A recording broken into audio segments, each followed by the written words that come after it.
బ్లౌజులు కుట్టించుకొని డబ్బులు ఎగరగొట్టే వాళ్ళు చాలా మంది ఉన్నారండి. అందుకే మనము ఒక బుక్ అనేది మెయింటైన్ చేయాలి.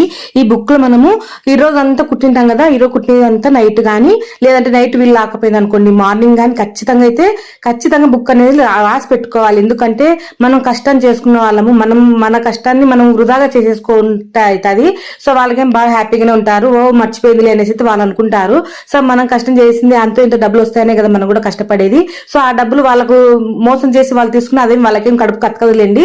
బట్ ఏంటంటే మనకు అంత ఇంత ఆదాయం వస్తుందనే కదా, మనకు మన ఇంటికి ఖర్చులకు వస్తుందనే కదా మనం పని అనేది చేసుకుంటూ ఉండేది. సో చాలా మంది అట్లా మోసపోయే వాళ్ళు చాలా మంది ఉన్నారు. చాలా మంది నా కామెంట్ అయితే కూడా చేస్తున్నారు. సో మీకు కూడా ఇలా డబ్బులు బ్లౌజులు కుట్టించుకొని కూడా అమౌంట్ ఇవ్వకుండా మోసం చేసిన వాళ్ళు ఉంటే కనుక నా కామెంట్ అయితే చేయండి.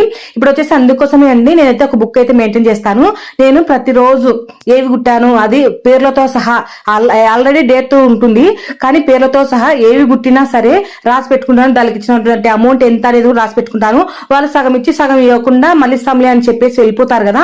సో ఇప్పుడు సపోజ్ ఇప్పుడు 120 రూపాయలు జాకెట్ కుడితే 100 రూపాయలు ఇస్తారు, 20 రూపాయలు మళ్ళీ ఇస్తారులే అని చెప్తారు. ఆ 20 రూపాయలు కూడా నేను పక్కన రాసి పెట్టుకుంటాను అనమాట. అది డేట్ తో సహా రాసి పెట్టుకుంటాను. వాళ్ళకు మనల్ని అనే అవకాశం వాళ్ళకి ఇవ్వకూడదు. మనం ప్రతిదీ ఒక నెటలు పెట్టుకొని ఒక డేట్ తో సహా వాళ్ళకి ఎక్స్ప్లెయిన్ చేశామంటే కనుక ఆ సర్లే అనేసి అయితే ఖచ్చితంగా ఇచ్చి వెళ్ళిపోతారు. అంతేగాని మనము రాసి పెట్టుకోకుండా ఆలోచన చేసుకుంటూ అవునా అది ఇదని మనం తగ్గామంటే కనుక వాళ్ళు ఇంకా అంత డబ్బులు ఇంకా మోసాలు చేస్తూనే ఉంటారు. సో మనం జాగ్రత్తలో మనము బుక్ అనేది మెయింటైన్ చేసుకొని ప్రతిదీ దాంట్లో ఎక్స్ప్లెయిన్ చేసి పెట్టుకోవాలి. మీకు కూడా అమౌంట్ ఇవ్వకుండా ఎగరగొట్టిన వాళ్ళు ఉంటే కనుక కామెంట్ అయితే చేయండి. అలాగే ఒక వీడియో అయితే చేస్తాను దీనికి సంబంధించి.